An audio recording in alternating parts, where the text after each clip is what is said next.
to Feed Dump. This week, in honor of the Gorillaz concert I was just at, we're all animated bands. I'm the Gorillaz, aka Damon Albarn's side project, but that's not a complaint. That's in fact a plus, if you ask me. Joining me this week is Prozac. Why don't you come through the screen and teach me the meaning of happiness? And Puffy Yumi. Because Hatsune Miku is technically not a rock band.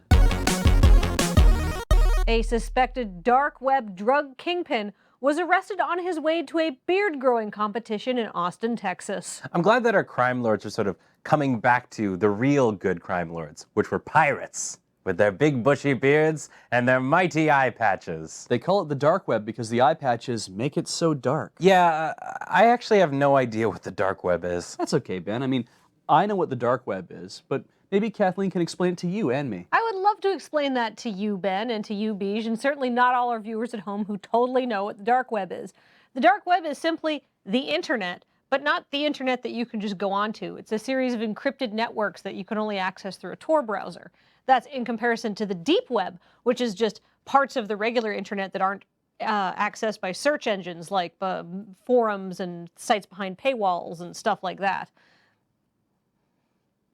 People often get the two mixed up. Wait, so what's the dank web? It's a lot like those two, but it only takes up little nugs of the internet. I have to applaud this man. International beard artist is a hell of a cover to use when smuggling drugs. No, Beej. He's a dark net drug dealer, which means he sends all his drugs out via the internet, right? Like, he doesn't actually, like, carry them and sell them to you in person.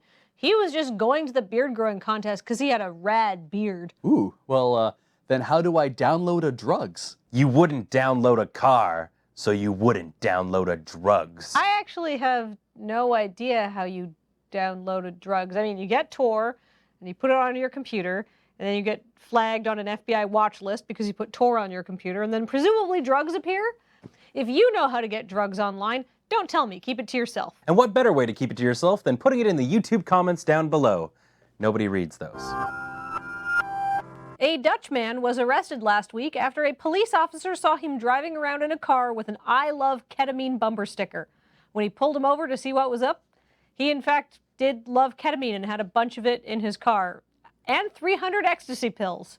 So maybe don't advertise the fact that you love ketamine that much. Ecstasy and ketamine. Does this man only deal in drugs that go by a single letter of the alphabet? That'd be a very weird episode of Sesame Street going through the letters. Like, this episode's brought to you by the letter X. It marks the spot and makes things melt around you. And brought to you by the letter K. And this bottle of water. Be sure to stay hydrated, kids.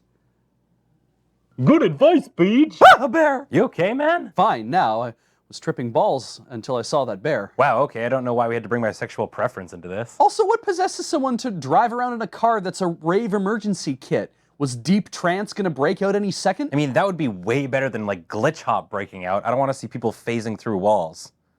That's what the drugs are for. A family of raccoons. Hang on, Kathleen, does this story also have drugs in it? What? No. Well, we're gonna make it have drugs in it. Well, good luck to you then. As I was saying, a family of raccoons shut down a Midtown Toronto bank after they got into the ceiling and moved in alien style. Well, drugs are expensive. And you should never watch Alien while high.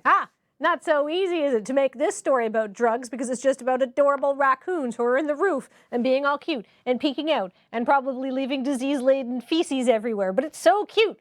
You try to make that about drugs. You can't, can you? Because I thought about doing it and I couldn't, which is why I thought I'd just play it straight. Hey, if you can think of a way to make the story about drugs, keep it to yourself. Comments. Oh wait, I got it.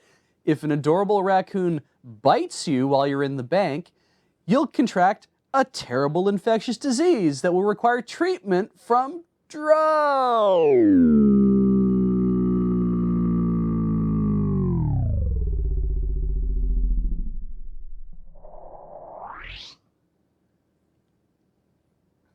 I'm trying. It just dawned on me that my parents watch this show, and I just want to let them know that just because I moved to Victoria, BC, does not mean I'm high every day. Wait, that wasn't particularly funny. That's because drugs are no laughing matter, Beej.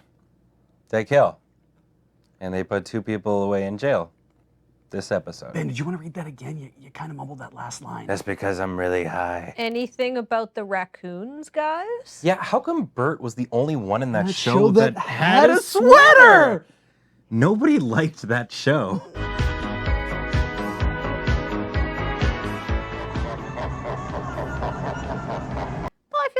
learned something here today.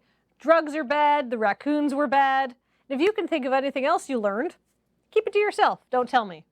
And remember, there may be better sources of news, but they don't have Beige and Ben, and they don't have this hat, which is a golden Minecraft helm. I feel very protected. Very protected. Perfect. Jaunty angle protection.